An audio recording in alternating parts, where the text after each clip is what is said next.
worries. I mean, it's funny though. I feel like if you haven't seen the movie by now, you've definitely had it spoiled at this point. Well, just all of these memes everywhere. Yeah. Thankfully, the spoilers that I've seen on the internet so far are just memes that only if you understand, or if you've seen the movie, you would understand. But without context, there's literally nothing. Like, somebody posted a picture of my favorite villain in Avengers Infinity War. It was just a picture of Squidward. No, I saw one that was Shrek disintegrating and saying, "Donkey, I'm not feeling too good." Like, oh. I'm not sure how we're gonna do this. We're gonna do this. We're gonna do it spoilerific, or we're just gonna talk about the general points. Oh, dude, we gotta have spoilers, man. We can't talk about this movie without spoilers. All right, so I would say, yeah. Okay, I'm just gonna put the warning here on the top. Oh, it's already demonetized. Excellent. Good job, YouTube. Thank you. Oh, wow. All right. So I'm just gonna put the spoiler tag in here. Real quick. You're just gonna wait for Fritanga to actually come in. So while that happens, just enjoy this pre-recorded footage of me playing God of War literally an hour ago. So well, is that in the on the stream thing? Yeah, it's on the stream. You can't literally hear the voice. It's just gonna be us talking. It's just gonna be audio. But if you want some video, well, here's the gameplay footage. Oh, I didn't realize we were already live. Oh, yeah, we already know live. That. Now I do. All right. Oh, okay. So I spoiled a little bit. All right. Okay. Yep. No worries. Yeah. Well, you know what? While we're waiting for Fritanga to come in, so we're just gonna hold off the discussion before he comes in. Let's talk about something else. Have you played any other games? I see you playing God of War. Yeah. Oh, have I played any other games? I've been playing BattleTech. Oh, what do you think? I like it. I think it's really cool. I'm not super familiar with BattleTech, but from what I have heard, it sort of goes way back. Huh. Like, it used to be a tabletop game, I think. Yeah. And then it sort of hasn't been around for a while, and now there's this one. Yeah. So I know people don't like the pronoun thing, but I don't care. Yeah, I don't. You know, as somebody who I didn't really play the game. I don't really care about the game in general. But then this pronoun thing pops up, and I was like, wait, what? I just don't care. Yeah, I mean, when I was scrolling through it, because I wasn't aware of this when I bought it, so I was in the character creation screen, and then I just saw they pop up, and I'm like, oh, okay, all right. It's like, I didn't know that. This is like the first game I played that had that. Yeah.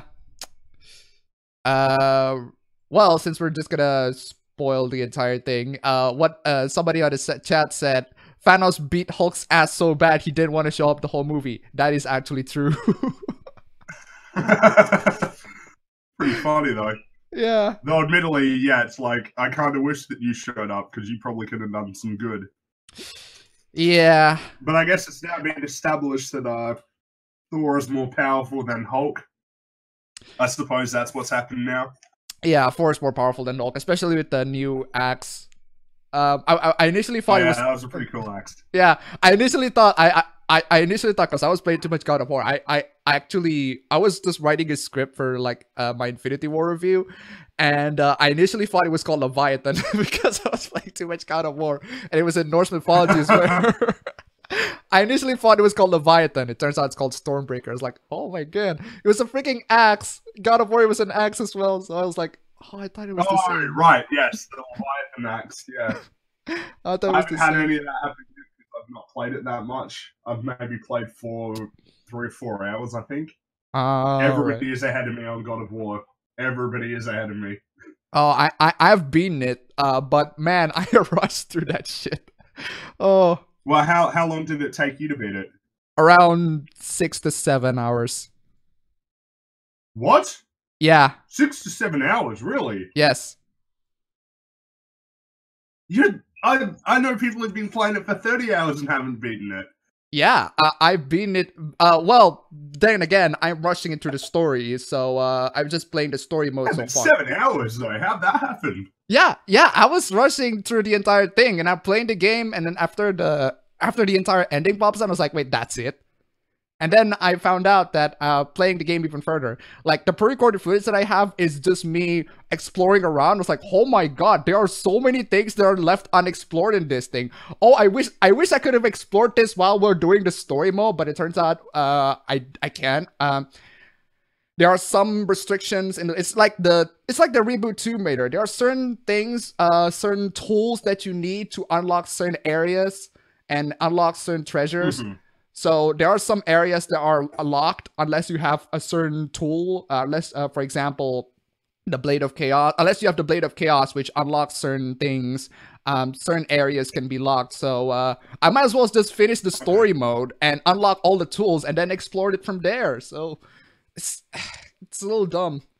I didn't realize that it was like that because when I first started playing, I was like, okay, so this is going to be Uncharted style, right? There's one way that I'm supposed to go, and that's the way that I go. And I'm supposed to follow this kid or whatever. But then I sort of realized, oh, actually, no, there are these other places that are around that I could probably take a look at. Which is actually surprising. I figured this was going to be a super linear game, but apparently it's not. No, it isn't, but it is. It's basically a bunch of linear, how do you call it? A bunch of linear maps. Like you can explore one linear map after another. It's like it's a non-linear structure, but once you get into one linear map, that connects between one linear map after another. So technically, it's kind of linear. But if you just follow the story mode alone, at least I guess it depends on the difficulty also when you're playing, because normal is pretty tough. Normal difficulty is pretty tough. But that's mostly because I was rushing. Hard difficulty, man. Get on my level.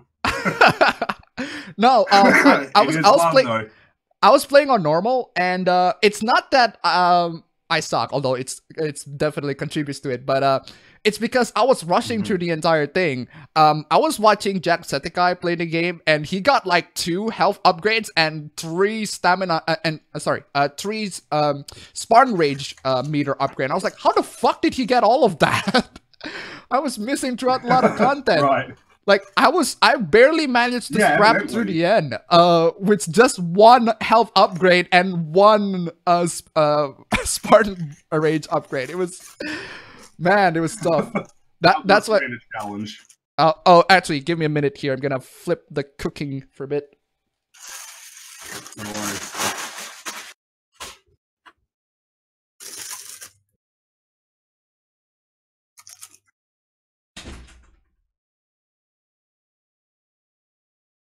Right. So, Fritanga hasn't come yet. He's always late. You know, the person who... I lost my train of thought, sorry. The person who casually shows up late.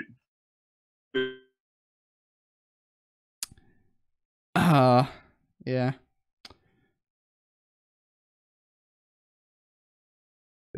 I should try and fully form my opinions my thoughts in my head before I say them, because otherwise I'd completely lose track of where I'm going. Yeah, that happens.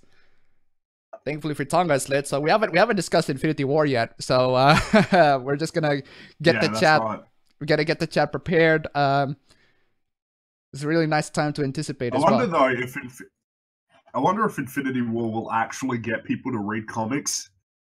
I'm wondering about that, because with these films, they haven't actually, comic book sales are actually down. Yeah. Which is interesting. But I think it's mostly because, like, if you just pay attention to diversity in comics, you'll know exactly why the sales are down. Well, I've seen his videos, and I think the issue is that he kind of poorly articulates some of the issues that are in the comic book industry. Like well, then again, his style of video is just him rambling. Yeah, I know, which I think is kind of a little bit like, it's not very high effort, is it? Yeah. Just turn on the camera and then, like, sort of run through it. that's not really the best way to go about it. I mean, I've seen other people who have done a bit of a better job in terms of highlighting some of the issues with the comic book industry, but the strange thing that I'm not sure if Diversity in Comics already had this complaint, but I think he should buy a tripod. Just saying. Oh yeah, definitely. I'm not sure if anyone has complained about this, but I think he should buy a tripod. That's one. And two, every OBS session, and in every single one of his OBS session, his audio is unbalanced. It was one slightly leaning to the left, which is weird. That was that was happening for a while. I noticed.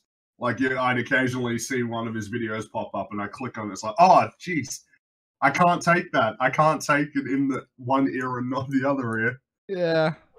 It's like it feels wrong. You know what I mean? Yeah. So that's why might as well just set your OBS to stereo, mono. Sorry, because that's that's what I do because my mic's mono as well. Yeah, my mic's mono as well. So, are you using USB or XLR? XLR. Oh, XLR. You can probably tell. I can't actually. I know it's. Oh yeah, okay. No, I mean I have the microphone hooked up into the. Issue is my recording environment's not ideal.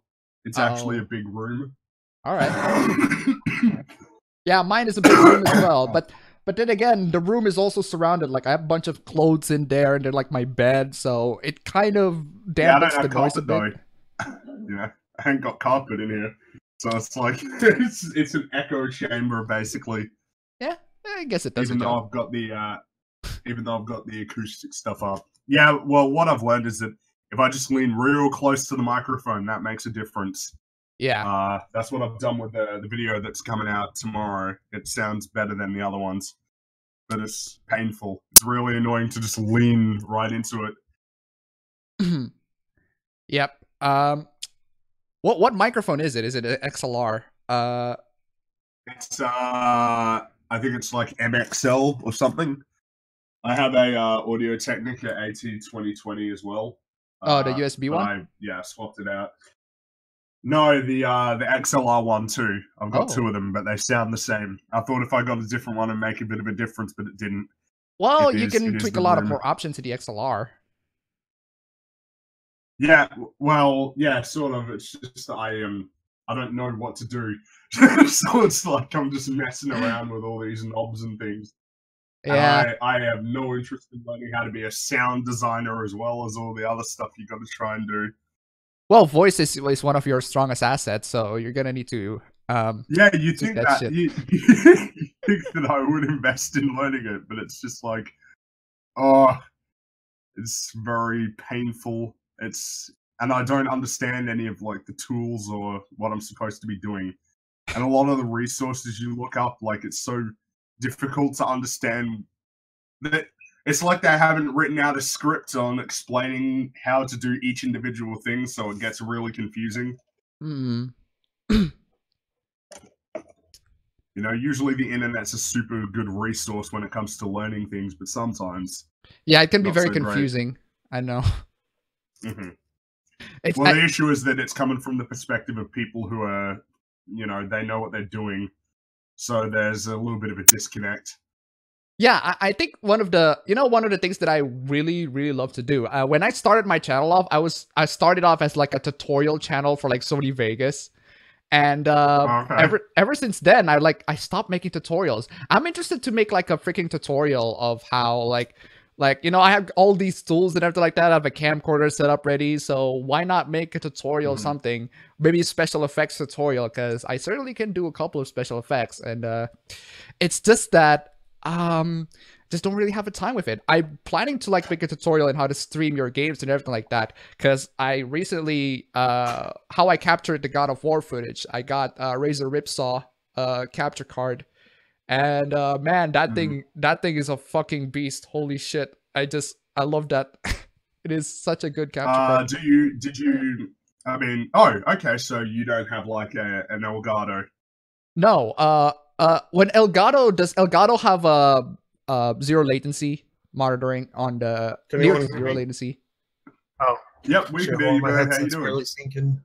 All right, there we go. All right, I'll be right back. Q2, just try to discuss it a bit. Oh, we'll do more than that.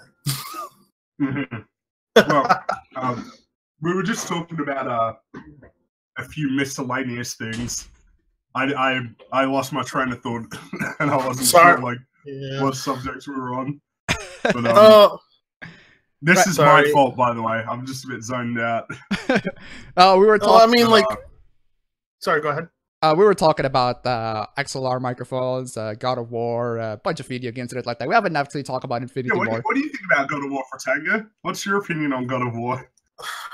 Okay, so, well, I mean, from everything I've seen, I'm pretty sure, like, with confidence, I can say it's probably a good game. But as someone who is a diehard fan of the original games, and it just kind of pains me to see the reviewers come out and say, unlike the previous God of Wars, which were just mindless hack and slashers, and I'm just here like pissing my pants, like, no, they were, you motherfucker. No, also, Frit, your microphone is a bit too loud. Tune it down a bit. Oh, what do you know? This time my mic's too loud, huh? Okay, fine. Well, look, I've noticed that in terms of the story, the old games were kind of like Kratos garbage. Is such a bad guy. He's such an asshole. You know, he's such a bad person. He is not the good guy. He is the villain. How is this appabend? I'm like farther away from the mic. Is that better? A little bit. Or is it still too loud? A little bit. Just tune it a bit down. Okay. Look how picky you are. God damn it. I said like the most racist shit to you the other day, and I kind of like... unlike any others, I can take it. Okay. But if like if like my family member sees this, I was like, oh my god, Appa, who have you been talking to on the internet? Are you for real? Damn. I'm just like, go water the elephant, and like you sent me a gift like that's racist. I'm like, I reply with get a thicker skin, not just darker skin. It's like I'm going to hell. Man, I should have picked up a gift that is like that shows clearly that I'm being ironic when I said that, but that gift was a bit serious. Yeah. Sorry. So okay, on the subject of God of War, I was just going to say that it looks like a great game, and I had my skepticism at first because of how die-hard of a fan I was of the originals, and I mean, from what I've heard, the combat is good, and that's really what matters. Well, I was already okay with the combat of the previous God of Wars. What I wasn't okay with was just the bland storytelling, especially God of War 3. That was like the most bland story ever. You know, when you write a vengeance storyline, it's kind of hard to put, you know, to get that that Punisher vengeance style. You know what I mean? Yeah, no, it really is a challenge to write a revenge story and make it work. Yeah, like for instance, like such a common thing. Yeah, I think we're just gonna put the discussion of God of War maybe a bit because people are demanding that we should talk about Infinity War. So, wait, are we streaming already? Yeah, we're streaming already. Yeah, we are. Yeah, you were late. When did you guys start streaming? You started before I was in as well, man. Wow, Appa. You're so impatient. By the way, I love the thumbnail. I really love the thumbnail. I am good at it. Anyway, thumbnail expert here, like down with thrust, except more confident. All right. Well, are we gonna give spoiler warnings? I already put a spoiler tag on the freaking title. So yep, we're just gonna full on spoilers. Anyway, but we started off didn't actually talk about Infinity War, so we are a bit considerate. So anyway, we're just gonna start off by asking who's gonna be first. I think I'm just gonna start off with you, Fritanga, because you're the one who have this idea to start off the stream. So what do you think about Infinity War? Ah, man, I don't know if I love it, like it. I definitely don't hate it. I'm just on that point where like I don't know if I like. So the entire time I was in the theater with my brother and my sister, who I went to go watch it with, I kept turning to my brother, and he was getting annoyed because like, this could have been 30 minutes shorter, and he's like, "Shut up!" I was like, "Nah, man, just." It's like I felt like the movie could have been 30 minutes shorter. I really do. Oh, I'm not sure about that. I mean, feel like if anything, but go ahead, keep going. Okay, yeah, I felt like it could have been 30 minutes shorter. I mean, granted, you have this big cast of characters, and you got to give them as much screen time as possible, and you got to balance that. And when the pacing of the movie was all right. I think pacing in movies matters a lot to me, personally. If you have enough storytelling and enough mixture of action, that basically you got to give the audience breathing room. And gosh, you know, the entire time I was there, the only thing I really wanted to see on screen more than anything was Thanos. But you know what's a little weird, though? Spoiler warning for anyone. If you watch the Infinity War trailer, you see Hulk running through Wakanda, but... Oh, you do? Hulk, yeah, that's right. Yeah, Hulk never goes Hulk. In fact, Bruce Banner never goes Hulk ever again. Just in the beginning of the movie he does. And it's him inside the Hulkbuster armor. Did you guys notice that? Like, when you saw the trailers, you see Hulk running in the back with everyone else? I didn't actually, because it's it's a mess. It's a huge mess. No, I remember that. But the issue is that with a lot of films, they do like they deliberately edit certain things that aren't even in the film. Yeah, because it would give stuff away. Like when you see in the trailer when Thanos only has 2 stones, I'm like, nah, he's got like 5 at that point. He's definitely got more than what they're showing. Yeah, I was so the amount of time that the amount of time it took Thanos to acquire each stone and put on the gauntlet, I thought that was paced well. I didn't think that was rushed or anything. There was definitely a lot of deaths. A lot of deaths. Yep. See, that's where my mind is on this point where I don't know if I like or love the movie, because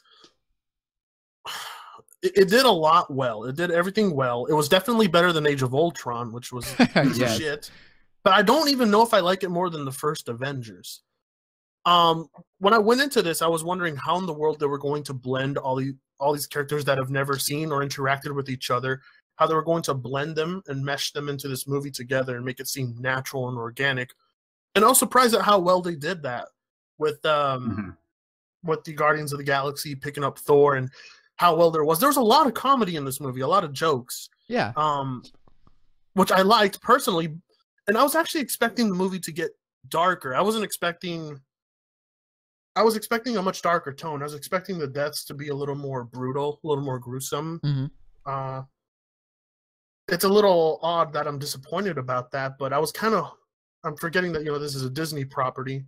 What I really wanted to see was, gosh damn, I can't. See, I need to hear everyone else's thoughts so that I can gather. Okay, so let's move on to Fringy. What do you think? Yeah. I really like it. If I were to rank it in terms of the Marvel movies, I'd probably put it up there in the top 5. Exactly where it is, like on that list, I'm not sure yet, because I probably need to watch it again. But I know that when I came out of the movie, I wasn't sure yet. Like I was trying to figure it out, trying to process it. But the more I thought about it and discussed it with a couple other people as well, I was like, yeah. No, this is a good movie, and in terms of what they've achieved, it's extremely impressive. Because there isn't really a film like this, even though it's still a Marvel movie. This is arguably like the biggest film ever made in terms of how many principal characters there are and how much is going on and coming together at the same time. And the fact that they managed to, with all of these potential stumbling blocks, the fact that they managed to pull it together and create a film that's cohesive in beginning, middle, and end is extremely impressive. Yeah. And in terms of just the general sort of the writing and the plot itself and the character interactions, I think all of that was really high quality. I mean, the best part of these movies is seeing the characters interact with each other, and that part was really well executed here. Yeah, it was. And the fact that that Thanos isn't just some goober. Yeah, some you know, dude wants to not he's Stephen Wolf here, again. He's taking names. No, well, yeah, you know, he's coming here, he's taking names, and he has a motivation that in his mind seems logical. Yeah. You know, it's not just, I want to take over the world. It's, I mean, obviously it's not right, you know, it's bad, but it's, you can see where he's coming from, especially when he sort of goes out of his way to show that his method kind of works, even though it's not a good method at all. Yeah. And also the fact that he sort of had a bit of vulnerability as well. I mean, I wasn't really surprised when he tossed Gamora off the cliff, you know, and that scene started playing out, and they were trying to pretend like that wasn't what was going to happen. I was like, come on. By the way, she should have splattered when she hit the ground, by the way. Just this is a Marvel movie, man. Yeah, it's Marvel movie. So, yeah. I'm just saying that's not how physics works. She should have splattered from that height, but you know, whatever. Or maybe don't show it at all. Would have been at least just splat. Just the sound it implies that she splat. The issue is if you don't show it, then people are going to be like, oh, maybe she survives. You know, this. I mean, there's gonna be the third Guardians of the Galaxy, so maybe she's alive. I don't know. I think that all of the deaths prior to the finger snapping part are permanent. I think everybody who died and disintegrated, they're coming back. And that kind of undermines the ending in a little way, because it's like, while I'm watching it, and you know, then again, Thanos also holds the time. Then Thanos also holds the time stone, so he could. There could probably in the second part, it could probably reverse some of the deaths. Like, I mean, it's possible. Yeah, they're definitely going to reverse. I mean, we know that Spider-Man's getting his own movie after this one. Yeah, so you know what I mean? So Spider-Man's definitely getting reversed. So even though that was a really good scene, you know, the scene where he's telling Tony that he doesn't want to go, and it's like, oh wow, this is a really good scene. Like, this works on a lot of levels, because he's just a kid and he doesn't want to die. But then it's like, yeah, but I know that you're not gonna though, because you're gonna be back. You know what I mean? Yeah, I mean, I gotta give props for Tom Holland. I really genuinely feel he for did a him. great He's job. really good in there. So I turned to my brother. There was actually people crying in the audience during the during his death. Yeah. There were some people crying basically because his acting was it was spot on for like the fear of no longer existing and disintegrating into nothingness. I think he pulled off that emotion very well. Like he's not exactly prepared for this sort of stuff, and to him it was just superheroes stuff is fun, you know. I'm gonna go on an adventure, and death, you know, we always win. So then when they didn't win this time, it was quite. But it's also the fact that there's nothing that you can do to stop it. Like there's literally nothing that you can do. This is on the entire universe deciding that you don't need to exist anymore. You know, like there's nothing you can do, and that's pretty terrifying. All right, so here's parts that bug me about the movie. Okay, so I know you have to go into these movies kind of like with A Quiet Place, which I recently watched. Kind of with like A Quiet Place, you kind of have to disregard certain bits of logic, obviously. For instance, like the opportunity to destroy the stones was always there, but then there's ethics involved with the time stone, and I'm kind of sitting here. I mean, I'm kind of sitting here, and those kind of plot. No, I wouldn't say they're plot holes, but I would say like that kind of writing just plot conveniences. Yeah, it's just kind of like it would be more convenient to destroy these stones, and you guys took on Thanos pretty well with just with Spider-Man, Iron Man. I mean, Thor himself. You know, his new axe could have just, I mean, but then again, we're not really sure the consequences of destroying them. Yeah, well, what this movie taught me, Thor axe over Infinity Gauntlet. Just for this one scene anyway, but it's just little things like that in movies disturb me. Like I said, like with a quiet place, there's so many moments in the movie where they're powering their house with a generator, right? So like, how are the Stings not hearing them? A lot of little bits. Well, I guess because this was kind of a problem I had with the Infinity War. Not that part, but specifically the part where Star-Lord loses his shit and then punches Thanos in the face, which is exactly what he needs to get the gauntlet back and then end everything. Because while that kind of bugged me, because it's like, you were gonna win, and you screwed it all up for this last minute. Well, not just that, but here's the thing, right? Sorry to interrupt. This irked me a bit. Star-Lord wasn't like he hesitated, but obviously he had what it took to shoot Gamora right in the face.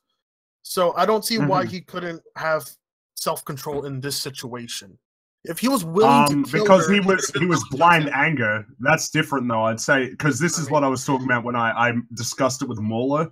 It's I guess blind anger. That is a thing where you just like freak out and then you sort of lose all rationality.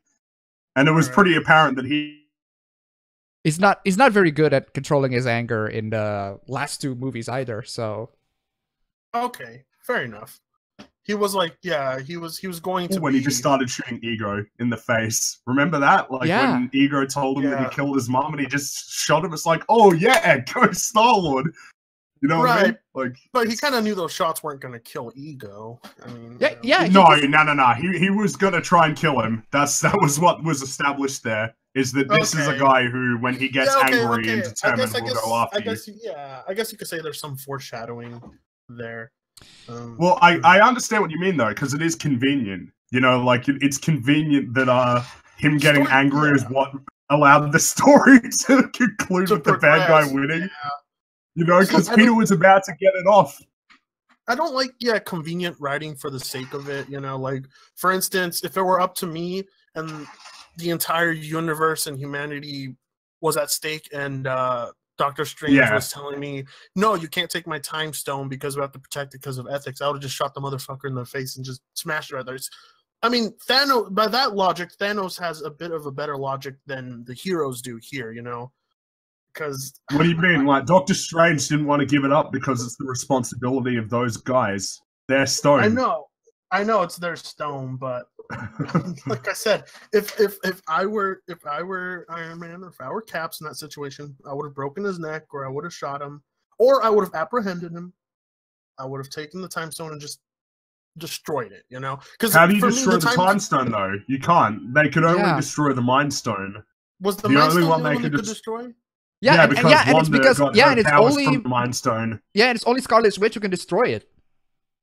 Yeah, that's the reason why they didn't. That's the reason why they didn't kill Yeah, that's the reason why they. Yeah, okay, exactly. I think I like the movie now. I think I like the movie. It clicks because here's the thing. I forget Scarlet Witch. I mean, you know that whole love storyline with Vision and Scarlet Witch. Did that intrigue anybody? I was just that happened in the comics. I felt like it worked. That happened in the comics, but I think it was done just for the sake of, hey, this happened in the comics, I guess. Well, yeah. I think it works. I think it works. I had trouble caring for Vision or even like liking him in this movie because of how significantly weak he was here. Yeah, that's because he got stabbed in the chest. Yeah, he doesn't do much. Got stabbed. But I mean, like, I don't know. I think like Age of Ultron, he seemed like he was this character that was being built up, and then here we see him like.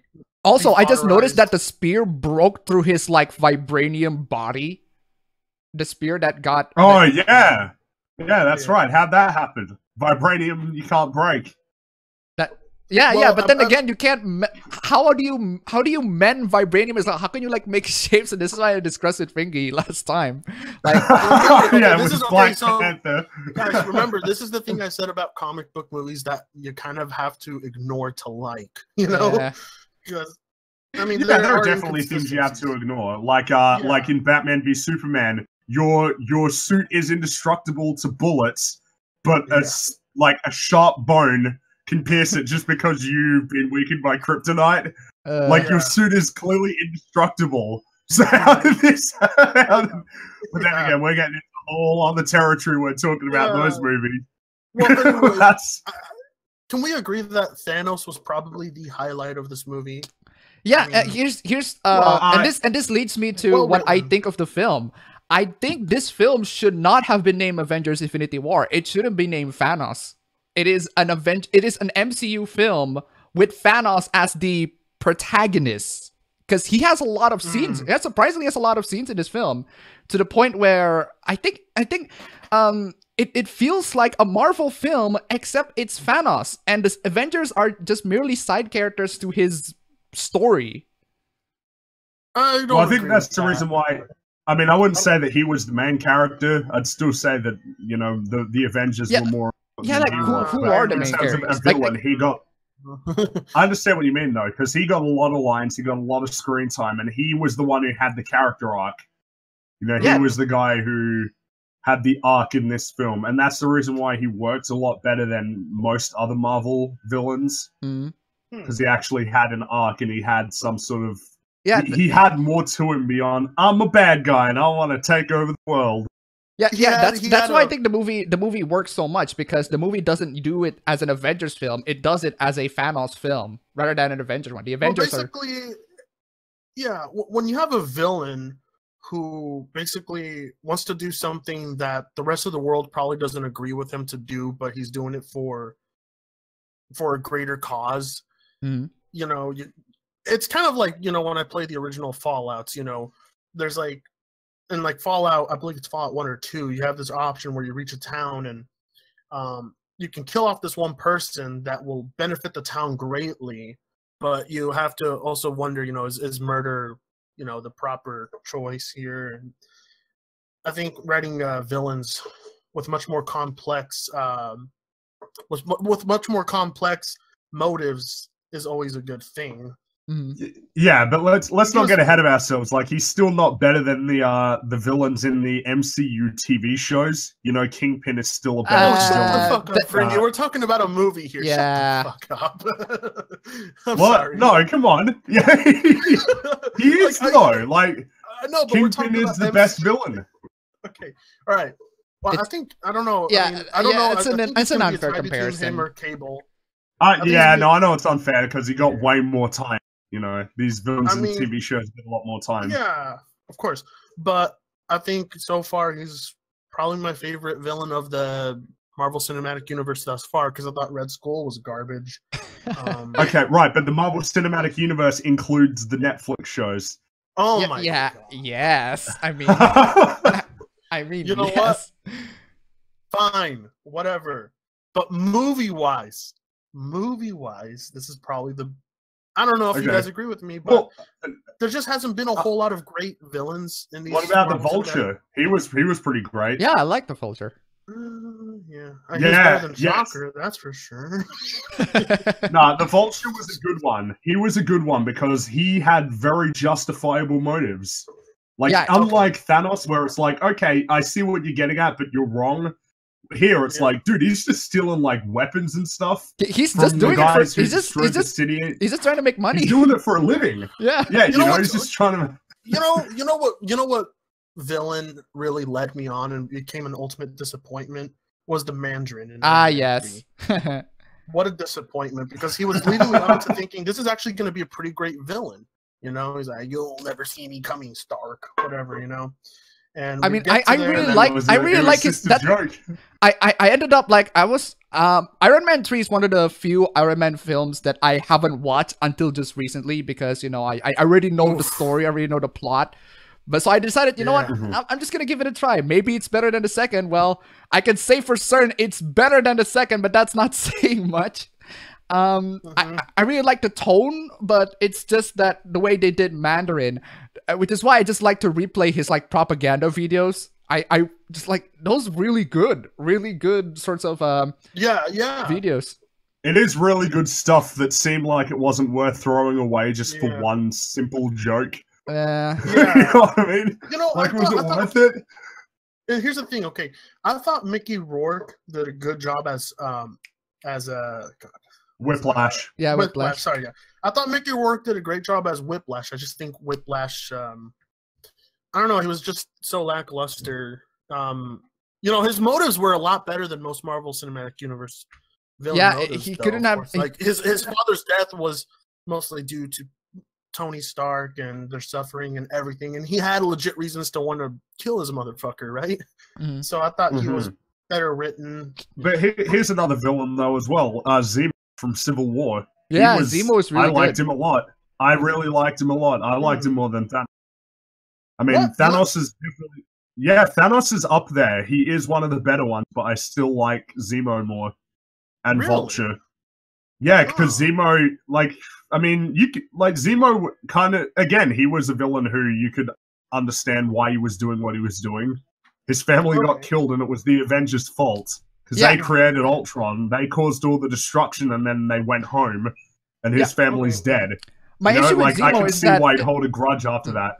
My issue with Zemo is that his execution is execution on his plan is how do you call it, unbelievable. Like how he's able to like pull all of these really complex plans to the point where like all the Avengers like turning against each other. It is strange how but at the same time you can make justifications for it. Like if they couldn't find the base in Siberia, you know, there was a good chance that he would have just gotten there, found the video, and just sent it to Tony, and then had him watch it, and then he still would have gone after the Winter Soldier after that. And you know, they would have known about the Sokovia Accords beforehand because they'd been working on them for a year. You know, it's not unrealistic that he didn't know about that.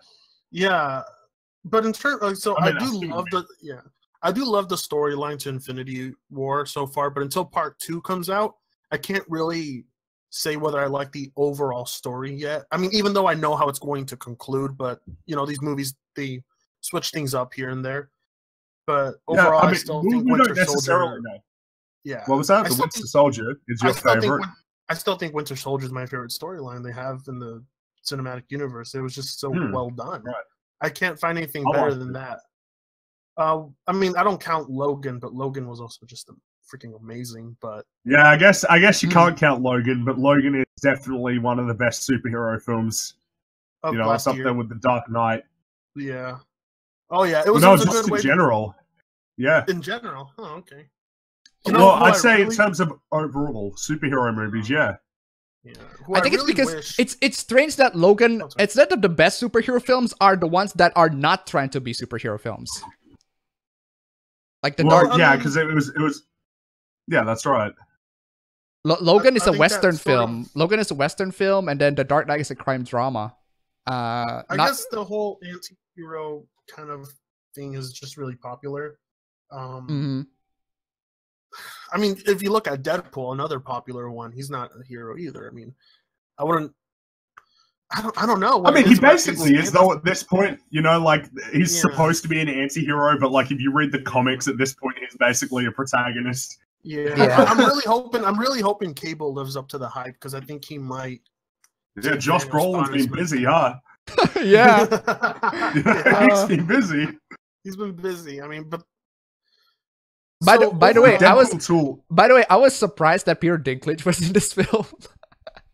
So was I. I wasn't expecting that. I was like, oh wow. Oh. Probably my favorite Stan Lee cameo thus far. I love this one. He was just a bus driver. It was great. I'm surprised because I know that. See, they're already determining when Stan Lee's death is coming, so they've kind of had him starring in all these like cameo roles, and you can just kind of see his health degrade. Even here, you know, while he's getting old, man. You know, he's getting old. Yeah, he's like 95. Yeah. I mean, he lived. I mean, to say he didn't live like an amazing life. Oh yeah, I mean, it must be crazy to get to this point and see all of these characters, many of which you had a hand in creating. Yeah, you know, show up on the screen. To be fair, though, I didn't really like his versions of these heroes, but he did create them, you know? Yeah. I'd say that Spider-Man, though, Spider-Man was kind of quintessentially the same as when he was made. Oh, when Peter Parker looked like a 30-year-old? Yeah, I like that Spider-Man the most. No, I mean, like in the original comics, sort of. Yeah. Yeah. You mean the Spider-Man suit with, like, the webs under the armpits? That Spider-Man? No, all right. Look, you get what I mean, though. The essence of like the character is sort of the same. Yeah. In terms of the sort of the point of the character, you know what I mean, like sort of what he's meant to be about. Yeah. So, can we talk about the deaths? Yeah. Sure. Like the first death is Loki. That's Heimdall. The most. The Heimdall. Okay, Heimdall. Then Loki. Loki's death was my favorite one because I kind of that death established how the rest of the deaths were going to go. Oh yeah, a pretty yeah, brutal way where you see them dead on the floor, lifeless. Like that's how it's going to go down. But no, I mean, it didn't really go down that way. But that's still not to say the deaths. Well, I mean, let's see. Gamora every other died character pretty who brutally. got killed died like that. And Vision, he got exploded, then brought back to life, and then the stone ripped out of his head. Okay. Okay, that thing was insane, by the way. Okay. Yeah, I know. Okay. Vision went out brutal. Gamora went out decently brutal. Loki went out brutal. Let's see, who else? Heimdall got stabbed in the chest. Who fucking cares? Evidently. Like when Thor was like, "No," I'm sitting here like, I don't believe you actually care about him. No, I think he would. I think he would be upset. He does care. Does this officially make Thor the last Asgardian? No. He said that he can't. I talked about this with Muller. Half of the Asgardians are alive. I don't know how though. That's the question. Yeah. I'm not sure how either, but because where's Valkyrie, right? Where's Korg and Meek? I want to see Korg and Meek again. Oh, yeah, I want to see them again. I love Meek. I love Meek. I do love casually how he's like on the ship with the Guardians. He's just like saying, "Yeah, until my evil sister came by and she stabbed me in the eye and I had to kill her." The humor in this movie was great. I think we can agree that. I think it worked. I think it worked really well this time. Yeah, people laugh at the theater, so yeah, it works. So I saw people laugh, cry, and I saw people gasp. So film is doing its job right when you can bring that out of the audience. Because, but you know what's oddly enough, I didn't really hear like a lot of cheers. Like what I was expecting when we saw Captain America coming out of the shadows is I was expecting the audience to cheer and clap. But since I think it was a huge casual audience, a lot of people probably looked at him and thought it was Thor. Well, I don't know because I think people didn't cheer because it's like not that exciting, you know. Well, in my case, like people Captain don't cheer America, because people don't cheer in general in the theater. Yeah, people don't cheer in Australia, which I'm glad because I don't want people cheering in my cinema. Yeah, I mean, laughing is fine. Laughing is perfectly fine, but the cheering is like, I just can't stand that. Yeah, nobody cheered. Or clapping. Even when Thor had his awesome arrival, even when Thor stole the show when he turned up on Earth and the music crescendoed and everything like that, it was so cool, but nobody claps. Yeah. And that's fine because I wanted to watch it. I wanted to watch it. Yeah. Thor was the MVP of this movie. Like he was. He got so much screen time. He actually legitimately went down there and actually kind of nearly pwned Thanos. Nearly. And it's also because he sort of he had the most loss of anybody in the film because his brother's dead. His whole family is dead at this point, and half of Asgard is dead, and they don't have a home anymore either. So you got a good point there. I think but the amount of screen time made me happy because I haven't really been a big Thor fan until I watched. Yeah, they've really done a good turnaround over the last year. They've really done a good turnaround. Thor 1 and Thor Dark World. Well, the Dark World, don't even get me started. The Dark World was so bad. Well, the Dark World was boring. Like I couldn't even bring myself to watch that. Seeing the scores people gave that movie, I felt was just far too generous. What I saw on the Rotten Tomato score for that movie, that was just too generous. I wouldn't say it was. I wouldn't. Oh, Fringy, you broke out there a little. He's breaking up. So it's not my internet this time. Yay! No, I'm surprised. See, he lives in a place where they don't even. I don't even know if they get a gigabyte of internet. You live in a place where elephants. You live in a place where elephants peddle your internet. He lives in the land down under. Look, in my defense, I'm uploading a video right now. So that happened. Your Far Cry 5. It's about time. Yeah, that's right. Oh, yeah, thanks. I was up until 3 a.m. working on this. Thanks so much. Back when I was thirsty for subs, I was like staying up till like 4 in the morning, just waiting for my video to render, and then I'd upload it, Oh, and then I'd wait another hour. Fuck that! I'm sleeping. Yeah. While it's rendering. I'm sleeping too, fam. Well, I mean, what I've seen so far is that it uploads much faster if I use GPU acceleration, but I can only do that. With, upload? You mean Sony render? Vegas Pro. Yeah, you render. Sorry, render. Yeah, using GPU acceleration really helps, but I can only do that with Sony Vegas Pro, and I don't like Sony Vegas Pro's layouts. I prefer Sony Vegas Suite's layout. It's just I don't know. Vegas what? I use Premiere Pro. I don't know how to use Premiere, so but Vegas Pro works fine for me. So I mean, we're not on the level of Rags with using Windows Movie Maker. I think no, he's recently I started out Vegas. with Windows Movie Maker. He recently switched to Vegas, so I did, yeah. No, okay. he switched to Vegas, yeah, but I started with Movie Maker back in my terrible days. man, when I still use Bandicam to record games like this. Bandicam. Oh, God. No, you know what I used to do, right? Is I didn't at the time I didn't really want to invest a whole lot. It was like 2016. So what I did is I used my iPhone to record all of my audio. Oh, well, I did that too. I did that too. Don't worry. And then I would I would put the audio into Audacity. Then I would put the audio into Audacity, and then I would use 100 megahertz rumble to put out any pops, and then I would use I'd edit the audio like I normally do with my new microphone, but it worked for a time until I was like, no, we gotta step it up. Gotta get a good mic here. Yeah, you know what I did with the whole smartphone audio? I just jack up the bass and the treble so that it looks like a legit microphone. Yeah. Until you actually put a legit microphone on, and then do that adjustment, and then you can even hear how much more crisp and clear. But, I was gonna ask you guys, what are your thoughts on that new Venom trailer? I like it. I don't like it at all. I mean, I'm just gonna wait and see. I have zero expectations to it, but So, how convincing is Tom Hardy's American accent for you guys? I like it because I like it because it's not standard.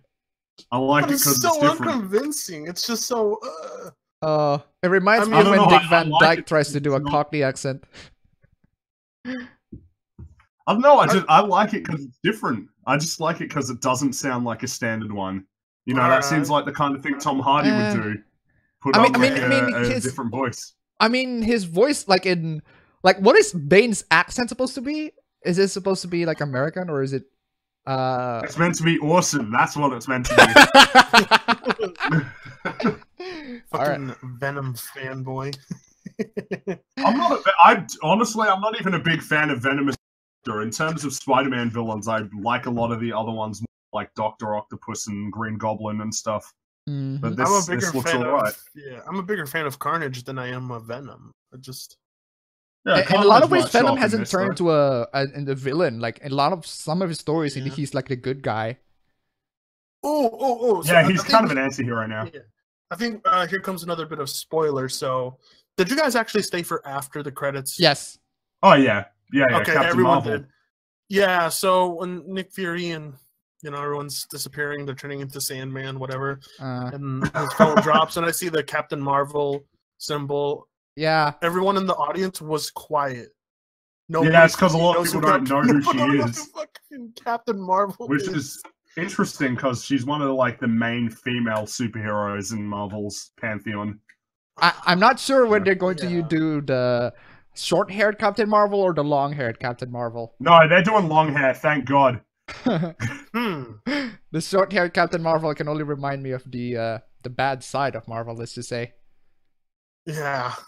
Have you read the Captain Marvel comics? Do you read comics? No. Because I read comics quite. So here's the thing. I mean, I think I did read a couple of the Captain. Maybe I read a different run. Because I know some people really don't. I know after Civil War 2, a lot of people didn't like Captain Marvel because she was so obviously on the wrong side of that storyline. So go ahead. No, you go ahead. Okay, I haven't been heavy into comic book reading for about 3 years. I think I stopped when the New 52 came out, so it actually has been longer than that. Yeah, That's 7 years, man. Yeah. 7 years. It's been a long time. I mean, every now and then I'll pick up like graphic novels that I do like. I mean, so I do like picking up some of those Spawn comic books. But Right. God, and hopefully one day Spawn gets, someone avenges Spawn. He actually had a good animated series there for a bit, actually. But either way, so as I was saying, but the only reason I know about Captain Marvel, and this sounds kind of cruel, is because I have this huge fucking thick Marvel encyclopedia book. It cost me like $70, and in it there's a detailed wiki about Captain Marvel, and they even have comic pages featuring her most like triumph moments and things like that. But I never dove into Captain Marvel comics or anything like that. I know she plays a super important role. Oh yeah. Yeah. I want to see how she's implemented in the movie though, because she's never been established in the previous films. Maybe with a hint. And this one is a prequel. Yeah. This one's set in the 1990s. Yeah. The 90s? That's right. Okay. Yeah, this is set in the 90s with like a young Fury, and this is meant to be his introduction to superheroes. Really? Which again, this makes it all the more odd that we haven't heard of her in the interim, Like she's been around for a while. So after about like 10 years of Marvel Cinematic Universe movies, not even a hint of her. Yeah, well, yeah, but I guess you can give them credit because they didn't know that they were point. I mean, we got fucking Ant-Man sequel. Did anybody seriously? I want to know how it works though. Like the entire freaking world is like dissipating, and then how are you going to implement the Ant-Man sequel? Like what is the timeline? When is the Ant-Man sequel is going to be set before Infinity War? That much has become apparent. That is weird, but right. And then they're probably going to have a post-credit scenes where they turn up with Hawkeye or something, and then it explains why he didn't show up either. That's what I'm betting will happen. They already gave an explanation to Ant-Man, so there was that. Yeah, house arrest or something. Yeah. Well, when Captain America broke to that prison, he didn't free Ant-Man. That's dick. Oh, see you later, buddy. Yeah, like he only broke in his friend. It's like he left Ant-Man and Hawkeye was also in there conveniently. Yeah. So in terms of choreography for like the action scenes, how satisfied were you guys about that? I thought that they were quite visceral. I was surprised by how I guess violence it was getting at times. And I mean, obviously it's not super violent for me, but for a Marvel movie, I'm like, oh wow, there's blood there. Like, oh wow, look, he's getting like taken down by 3 of these dudes, and they're swarming all over him. Wow. Yeah, the characters feel like they got their ass kicked in this one, a lot more so than any other film. So, yeah, props to that. Well, yeah, especially when Tony was fighting Thanos, and then got stabbed in the chest. It's like, oh, yeesh. When it comes to like the level of destruction, I think there's just been so many of these, superhero movies where you see cities and chunks of parts of the world destroyed that you're not impressed by it. You're more impressed by the one-on-one combat. So like for instance, my favorite action scene of that movie was definitely not the battle on Wakanda. I thought that was boring as balls personally, because like they just give you the most generic alien creature enemies to just dash in, and then you just give hordes of them, and it's like I've seen this before. But the fight between Iron Man and his team against Thanos, that was the cream of the crop. That was beautiful. I loved it. It was great. I wanted more stuff like that. Less boom boom plu plu, just I also really like the slow-mo fight between the people on Earth, the superheroes on Earth, and Thanos. Like that slow-mo fight where Captain America grabs his arm, and even Thanos like surprised is like, how the fuck is he strong enough to like hold my arm? Like the look on his face is fucking beautiful. Yeah. So I think The action is I don't know. great. What were you guys' thought on that? What were you guys' thought on that final battle? I just couldn't find myself. I mean, in terms of the I guess the quote unquote miniature war that happened on Wakanda. Well, I felt it was just so generic. Just yeah, I mean, it does the job. Hordes of enemies. It serves the story, I guess. That it's not entertaining. We all know, we all know Infinity War Part 2 is probably going to take it to a whole new level, you know? Yeah. So I'm guessing they're probably not blowing their load yet, but they're going to blow their load on Infinity War 2, so. Now, I think the question that everyone has been asking right now, it's not just the Marvel fan. I guess the Marvel fans probably already know where it's going for, but the question that a lot of people ask, especially the people who just are just casual viewers and they don't really understand the films and everything like that, they were asking where were the people who got disintegrated go? Like they're dead. They're gone. They're dead. Like some people say that apparently the death was caused by the Soul Stone and that their soul is trapped in the Soul Stone. But not really sure. No, I figured that it was just that once you got all 6, you could do that. That's what I'm pretty sure the Soul anyway. Stone is capable of destroying souls in general. No, so yeah. But I think, like, probably their restoring souls is probably capable. I mean, their entire being existence is erased. Not just like their physical body, but their soul as well. I think they're just boom. I mean, in the Marvel Cinematic Universe, there is. I mean, not Marvel Cinematic Universe, but in the Marvel comics, there is a heaven and hell. But I don't know if that's incorporated here. So I'm not sure if they would incorporate that here. I mean, that's probably a little bit alienating, isn't it? Yeah. Hey guys, Christianity is the one that we're going with. The thing is, how do you do a Ghost? How are you going to do a Ghost Rider movie without the concepts of heaven and hell? You know?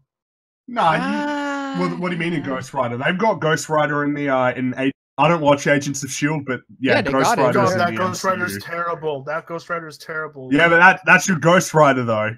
You know, you're not getting a Ghost Rider film. Which sucks because the Ghost Rider comic books are actually really, really good. They are. I swear. You know what's more of a tragedy though? The fact that my boy Daredevil didn't show up in this movie. I don't give a fuck about Daredevil. I knew he wasn't gonna. I knew he wasn't going to, but I hope he shows up in the next one, especially now that they're underpowered. You know, they're undermanned. I mean, the first battle when Squidward shows up. I don't know the name. I don't remember his name. I don't remember his name, so I'm just gonna call him Squidward. When Squidward shows up, it takes place in New York, wasn't it? Yeah. Yeah. Yeah, you'd think that one of the guys would maybe show up, but I mean, I don't mind about everybody else. I just want Daredevil. I don't care about Jessica Cage showing up. I just want Daredevil. Yeah, maybe just a small cameo or something. He's the best. Yeah, just something. Just give me something. Whoa! Wait! Don't you guys remember that Daredevil got his ass kicked in Defenders? Did he? No, he didn't. What are you talking about? He beat the shit out of Danny Rand, but no, Matt didn't get beat up. I mean, he's dead in Defenders. No, he's not dead. No, he's not dead, but he's very weak. So I think I don't think it's possible for him to have a camera. I don't even know if he's in New York. Nah, you got to remember that the shows are not running concurrently with the films. Like the shows are a few years behind. Oh, okay. So, God. Okay. Speaking of shows, I don't even like what is going to be the next one. Like Jessica Jones season 2 just aired, and it was. Yeah. You know what I would really love? I would fucking love it if HBO acquired these Marvel comics. Yeah, make them hardcore and everything like that. Game of Thrones. A fucking HBO Marvel series, it would just be amazing because HBO, they're on the top right now. I can't.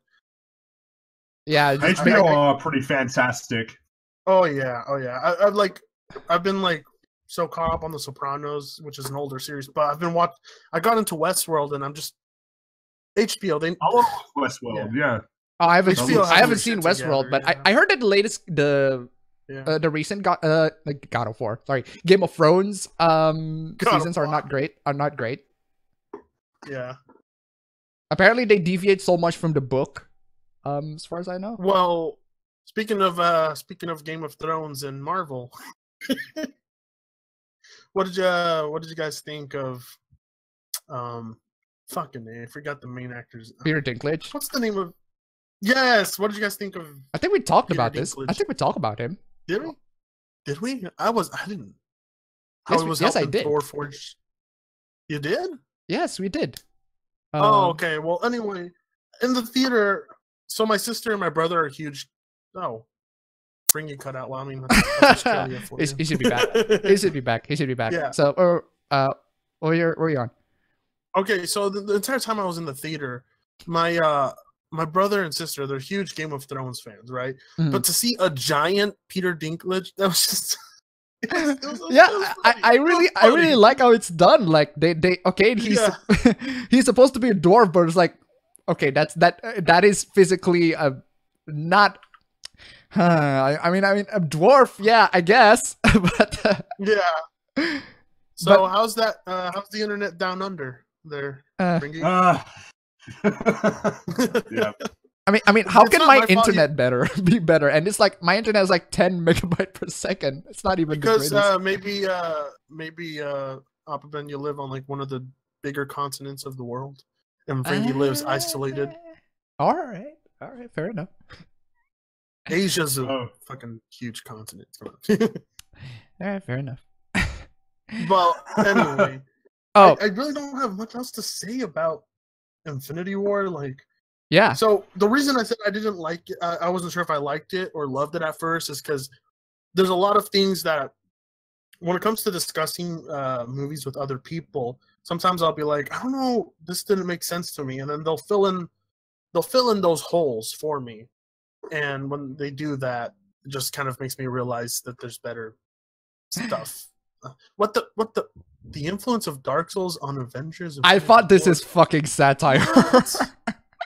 What the Wait, what? What? The influence of Dark Souls on Avengers Infinity War. Yeah.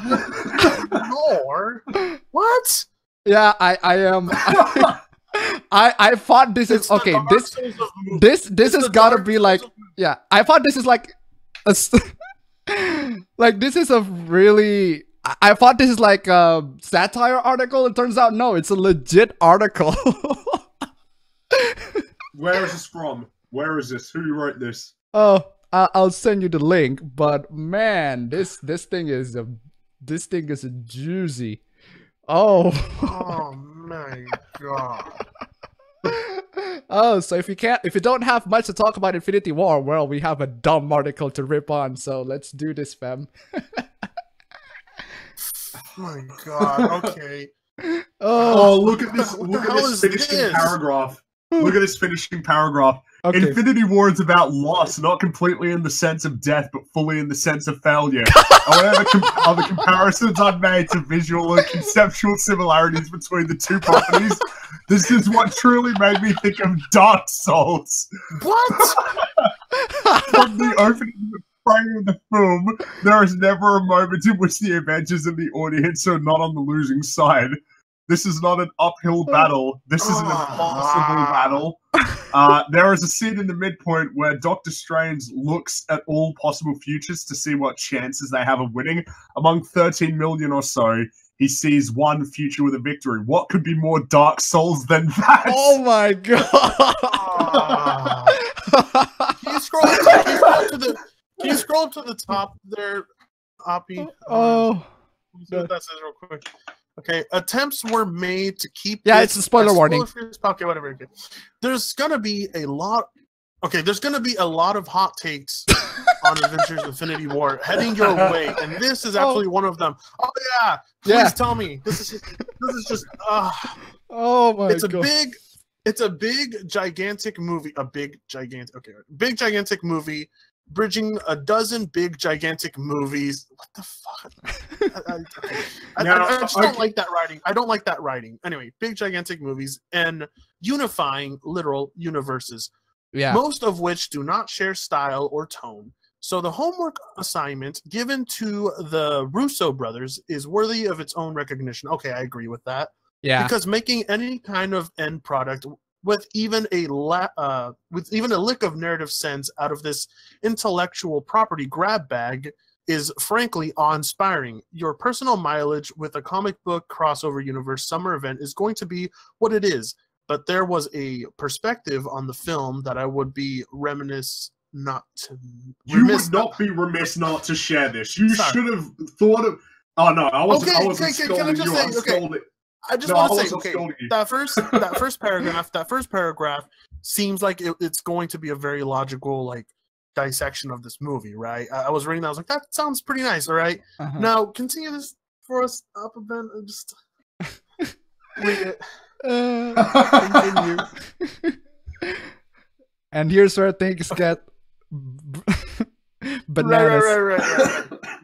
Avengers Infinity War takes all of its major cues from Dark Souls.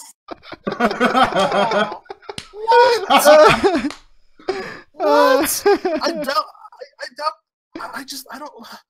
I'm not making this up as a stretch to do some forget the Avengers 3 is the Dark Souls of movies gag. It is a very direct visual narrative and philosophical influence on everything that happens to Cap and the gang on screen. And I hope in the weeks to come.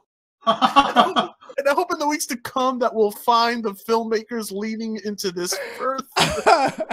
Okay, right. So it's got a very direct visual influence. How? How can you say that? One is a high fantasy thing with like knights and monsters, and this is freaking superheroes. It's not the same. Why would you say that? Not even close. Let's see.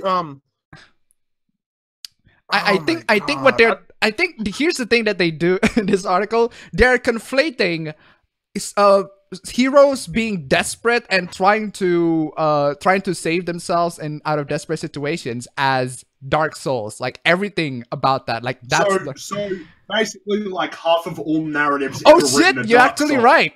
We're in Wakanda. What did I tell you? I didn't shit! You're right. That.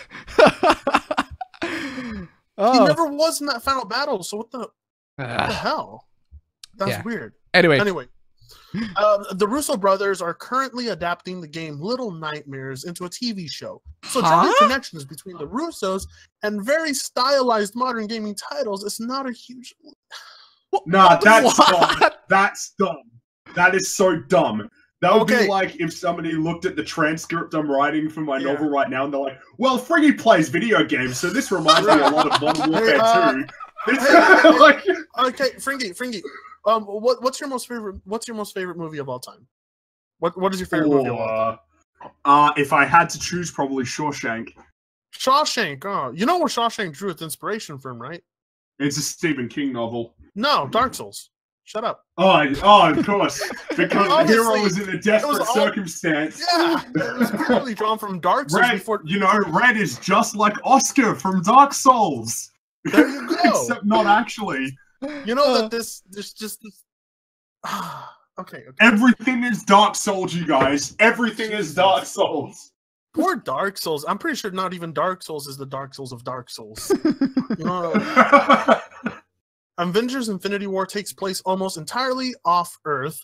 The universe's best team of defenders travels the galaxy, returning to locations from previous Marvel Cinematic Universe. Hold on, that's not correct. Most of the film takes place off Earth, but not entirely. It's in New York. It's in Wakanda. Yeah, so what's he talking about? That's why he says almost entirely. It's not almost entirely though. Almost entirely means like 90% or more. What's he talking about? All right. Semantics. Move on. Only to discover that all of their work has been undone, as the evil Thanos has turned much. Don't move it, Alpin. As the evil Thanos has turned much of the universe into a graveyard, planets and space stations exist now as testaments to the final moments of populations that are now nowhere to be found. Many of the new locations introduced in the film are Eldritch tributes to Eldritch. Yeah, no, for me, I'm like reading it off the Discord, so it's very blurry text. are eldritch tributes to planetary extinction, now presided over by ghosts, hooded floating shades, or the final broken survivor. Entire cities and planets are now united by the lore of a single unholy god's retribution. What? These focal points of loss are certainly one way to unify a narrative born of a dozen different storylines, but they also tip their... No. They also tip their hat so heavily in the direction of the Souls franchise, it borders on theft. Are you kidding me? Dark Souls has a monopoly on places where people used to live that they don't live anymore.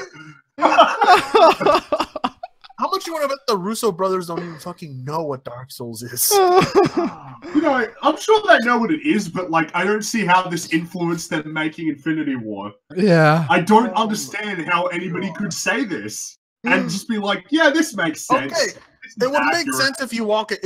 The only way it would make sense is if you walked up to the Russo brothers, in some sense, and you walked up to them and said, hey guys, have you ever played Dark Souls? They're like, yeah, Dark Souls is one of my favorite games of all time. Then maybe I'd be able to connect the dots and still look like a dumbass, but I'd be able to connect some dots, you know what I'm saying? Here, though, we don't even know if the Russo brothers like Dark Souls. So it's like, what? But like, how do you get to this point? How do you look at, oh, well, they go to a place, like, so every post-apocalyptic story ever written is Dark Souls. Apparently so. Because they're all set in locations where people used to live and don't. Oh damn. My god. It's just, oh my god. Okay. Where did you leave off? Yeah, I already highlighted it. Is Fringy still there? He should be. He cut off for a bit. Hold on. I can't believe this is. I can't believe someone actually is making this kind of comparison. Actually, Dracula is the Dark Souls. By the way, if you guys missed it, here is the title for the article. The influence of Dark Souls on Avengers Infinity War is hard to ignore. This is wow, this is some fire, super hot fire take, fam. Oh my god. It's not hard to ignore. It's hard to grasp. Fringy, where are you? God. Like, Fringy, where are you, Fringy? Fringy, don't leave us. You're the superhero we need but don't deserve, Fringy. Come back to us. He's literally a superhero. That's literally what his character is. I mean, yes. I mean, yes, but I noticed he's a superhero we want, but he's not competent enough to actually save a city, so I noticed that you hesitated in saying that he's the superhero we need. I think he needs to up his superhero game. Right? Not, where is he? Where is? I think we're just gonna continue without him. Okay, I'll continue this. Let's see, where were we? Where did he leave off? There. Oh, okay. Like a really cool looking theft. What? Wait, what? Wait, what? Cool looking. What? Like a really cool looking theft that I'm super into. What? Okay, of course. But when I look at Avengers Infinity War, I see a film so filled with style and environmental storytelling that it must have an obvious ancestor. Yeah, it does. It's called the comic books.